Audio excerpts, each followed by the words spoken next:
Lo, the glory of the kings of the people of the Speardanes in the days of old we have heard tell, how those princes did deeds of valor. Oft-skyled Skeffing robbed the hosts of foemen, many peoples, of the seats where they drank their mead, laid fear upon men, he who first was found forlorn. Comfort for that he lived to know mighty grew under heaven, throve in honor until all that dwelled nigh about, over the sea where the whale rides, must hearken to him and yield him tribute. A good king was he.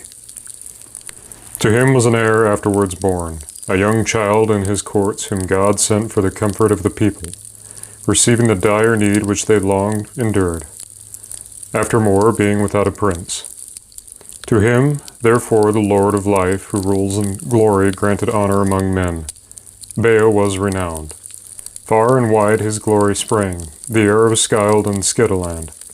Thus doth a young man bring it to pass with good deed and gallant gifts, while he dwells in his father's bosom, that after in his age there cleave to him loyal knights of his table. And the people stand by him when the war comes.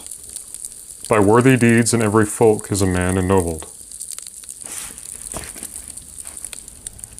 Then at his allotted hour Scyld the valiant passed into the keeping of the Lord, and to the flowing sea his dear comrades bore him, even as he himself had bidden them, while yet their prince, he ruled the Scyldings with his words. Beloved lord of the land, long was he master. There at the haven stood with ringed prow, ice hung, eager to be gone, the prince's bark. They laid when their beloved king, giver of rings, in the bosom of the ship, in glory by the mast. There were many precious things and treasures brought from regions far away. Nor have I heard tell that men ever in more seemly wise arrayed a boat with weapons of war and harness of battle. On his lap lay treasures heaped that now must go with him far into the dominion of the sea.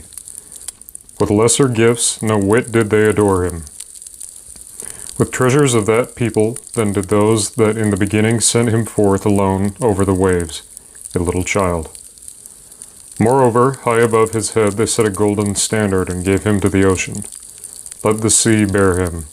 Sad was their heart and mourning in their soul. None can report with truth, nor lords in their halls, nor mighty men beneath the sky, who received that load. Then in the strongholds long was Beowulf of the Scyldings, beloved king of men, renowned among peoples.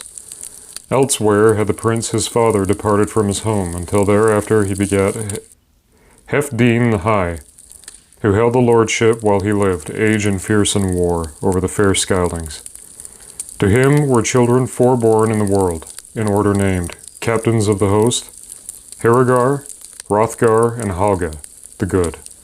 And a daughter, I have heard, that was Onella's queen, dear consort of the warrior Skadi.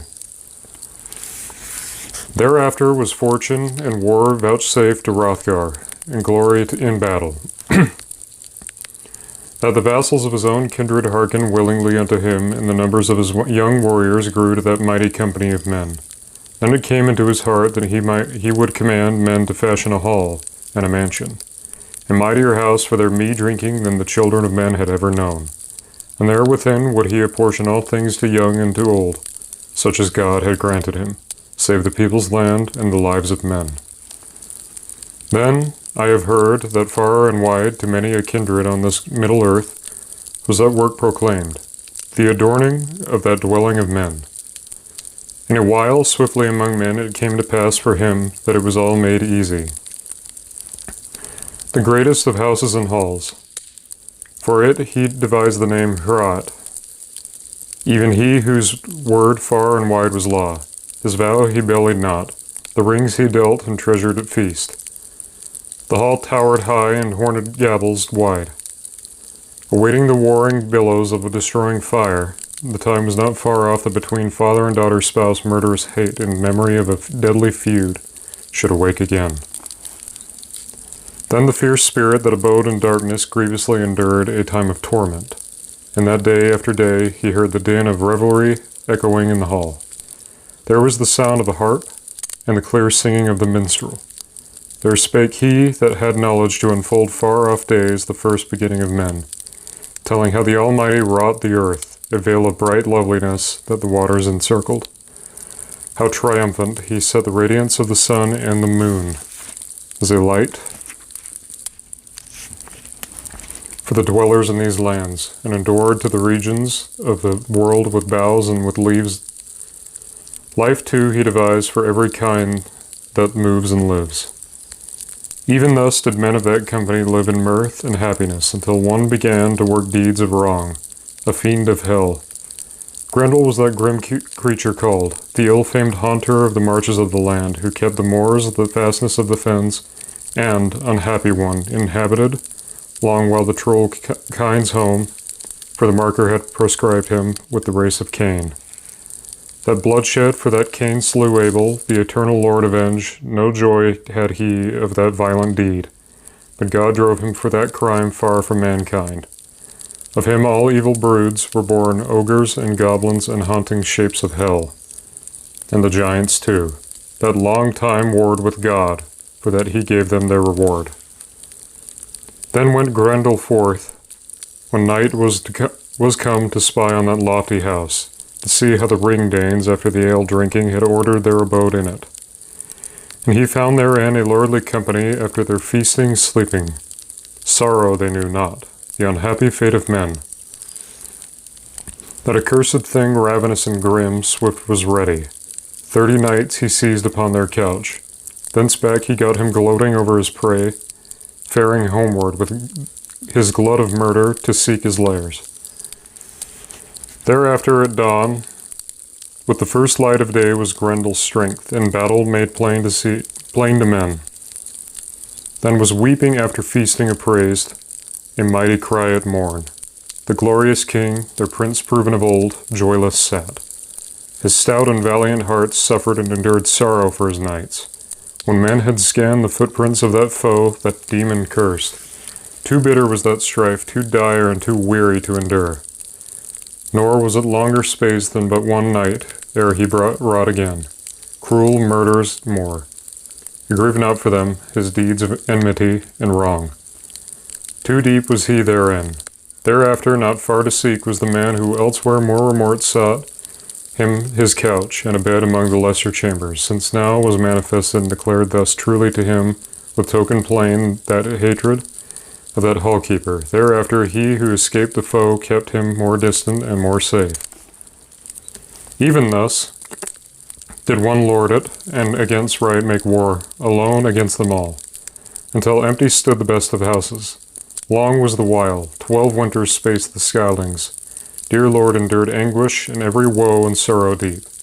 So it was made known to men and revealed to the children of mankind, sadly in songs, that Grendel strove while Hrothgar wrought hate and malice, evil deeds and enmity. For many a year a strife unceasing, truce would he not have with any man of the Danish host, nor would withhold his deadly cruelty, nor accept terms of payment, and there was no cause had any of the counselors to look for golden recompense from the slayer's hands. Nay, the fierce killer pursued them still, both knights and young, a dark shadow of death lurking, lying in wait. In long night, keeping the misty moors, men know not whither sorcerers of hell and their wanderings roam. Thus many a deed of that evil foe, of men stalking dreadfully alone, did often work. Many a grievous outrage in Herod's hall, bright with gems in the dark nights he dwelt. Never might he approach the precious throne of grace in the presence of God, nor did he know his will. That was great torment to the Skyldings' lord. Anguish of heart, many a mighty one sat oft communing. Counsel they took what it were best for stout-hearted men to do against these dire terrors. At times they vowed sacrifices to idols in their heathen tabernacles, and prayers implored the slayer of souls to afford them help against the sufferings of the people. Such was their wont. The hope of the heavens, they were mindful in their hearts of hell. Nor knew they the Creator, the Judge of deeds, nor had heard of the Lord God, nor verily had learned to praise the Guardian of the heavens and the King of glory. Woe shall be to him that through fiendish malice shall thrust down his soul into fire's embrace, to look for no comfort and no wise to change his lot. Blessed shall he be, may after his death go unto the Lord, and seek peace in the bosom of the Father. Even thus, over the sorrows of that time did the son of Halfdane brood unceasingly. Nor could that wise prince put aside his grief. Too strong was that strife, too dire and weary to endure, that had come upon that folk. Torment fierce and cruel that they needs must bear, the greatest of miseries that came by night.